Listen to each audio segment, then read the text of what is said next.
Okay, so Smile 2, which is, if anybody's seen, which I'm sure probably did see the first one, it's basically a horror film. It's a psychological horror, mystery, thriller. Pretty much what's going on. In the first one, we had a psychologist or a doctor type lady who witnesses a murder, and a curse is brought upon her. Pretty much an entity follow that. Pretty much, it's like a symbiotic type thing as they describe it in the sequel.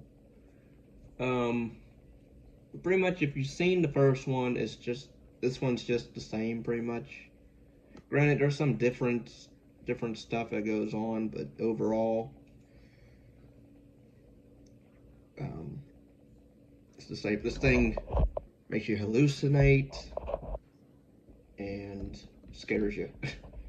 Pretty much, it stars Naomi Scott, who she was in the Power Rangers 2017 reboot, which I actually like.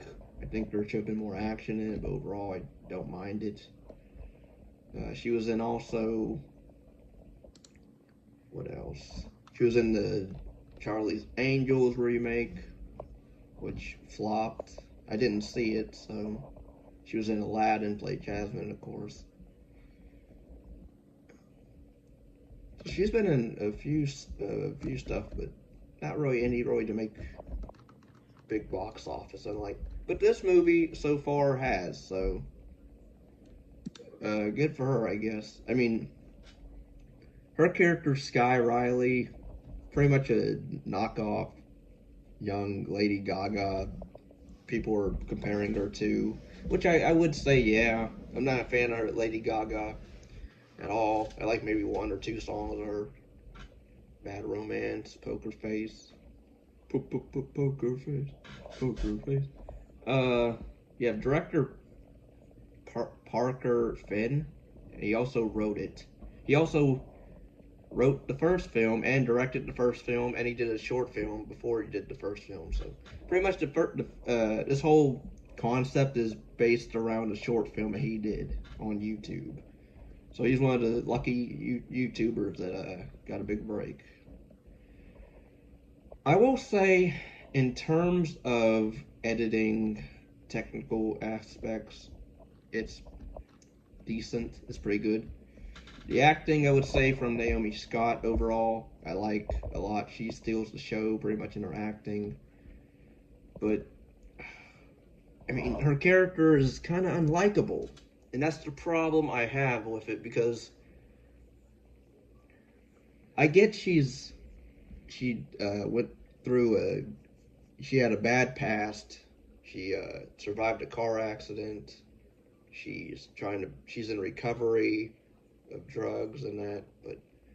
But then we find out she's kind of at fault for even her backstory incident. So you sort of don't really like her because all she does in this is shout, scream and shout. Everybody don't do the ground. All she does is scream and shout and cuss people out instead of, you know. And then, like, when weird stuff starts happening, she begins to not really. I mean, she's phased at it, but, like, she doesn't try to, like, figure out what's going on. She just kind of goes on with her day throughout most of the movie. Or, she sees a dead person standing in front of her and she freaks out, but then, or her leg is broken, but then it's not really. So, yeah. So, overall, her character, and by the end, if you've seen the first film, you know how it ends, which I hate the fact that it ends the same way the first film ends. I don't know if that's a spoiler. I'm calling it, I guess it is. But like her character, and even the third act is kind of a weird, stupid choice, because I get they want to, I guess, leave it off for a sequel or build a franchise, but the fact that, like, the ending, you copied the same ending of your first movie, and then also, if you liked a certain character in the first movie who survives, they come into this movie at the beginning, they screw that character over, literally, for no reason at all, because, spoilers, the detective ex-boyfriend of the chick in the first film, he survived. Granted, he saw the lead girl in the first film kill herself, so now he's cursed. And then this movie opens where it's like a Born Identity type thing, where it's all shot in one take, which was pretty cool. It looks like, and because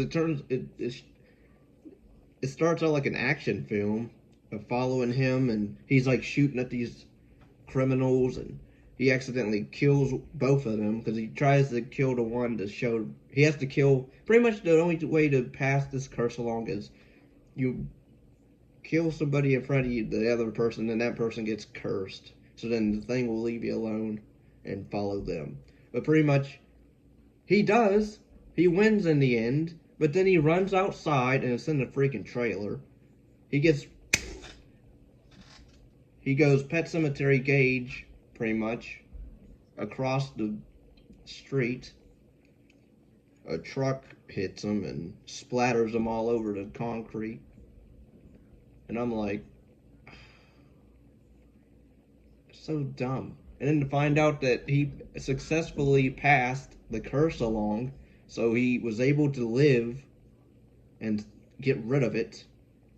And then he runs out and then dies. And it's not even the curse that kills him. It's a random stupid driver who was speeding. And I don't know, I mean, I guess maybe he was because he was getting shot at as well by other drug criminal people. So maybe that's why he wasn't looking both ways. But I'm like, I don't know how you don't notice a giant truck coming at you, but okay. But yeah, this movie, it really disappointed me. Because people were praising it. Oh, it's so scary. There is good gore in it, I'll give it that. There's a decent amount of gore. But that's kind of it. Like, again, I was more frustrated at the fact that, like, we have a character from the first movie who survives 6 days later. He dies, not because of the curse, but because he gets ran over. And then even the ending to this movie, spoilers, she dies, of course. How? She thinks she wins in the end because she ends up trying to kill herself, but then she ends up, it was all hallucination. Oh, she's stuck in the genjutsu. And then it cuts to her being on stage. Because pretty much the whole movie is built around her with a comeback tour. She's trying to get prepared for this tour, and stuff is going crazy around her. People think she's going crazy or using again. But pretty much she dies at the end because, of course, we see the monster climb out of a reflection of her. And, yeah, and it then enters her body. And people think she's having a seizure or something on stage, I guess. And then she stands up, and we already know, what happened. Because pretty much she turns around smiling, and then she jams the microphone in her eye socket, and she dies. And then I guess the entity's gonna, because it killed her in front of all these millions of fans. But people are like, oh, so is it gonna be like a Armageddon thing or a apocalypse type movie for the third one where people are going crazy because this thing's haunting them? And at this point, I don't care. I really don't, because you ended it on the same. You ended it the same way the first movie ended, where the character, you think the character's smart, they're beating the thing, and then they just give up. Literally, she just gave up. She just like gets on her knees and screams or whatever, and lets it just crawl in her mouth. And I'm like, try to fight back at least or something. No.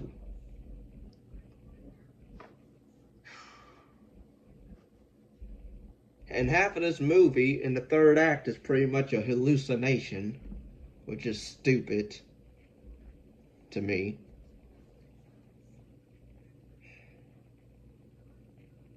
But yeah, this movie sucks overall. It's one of the worst. I can't really say it's one of the worst of the year, but I don't know. Like the ending really killed it for me, and the beginning killed it for me, and the ending killed it for me. The middle portions of it is, you know,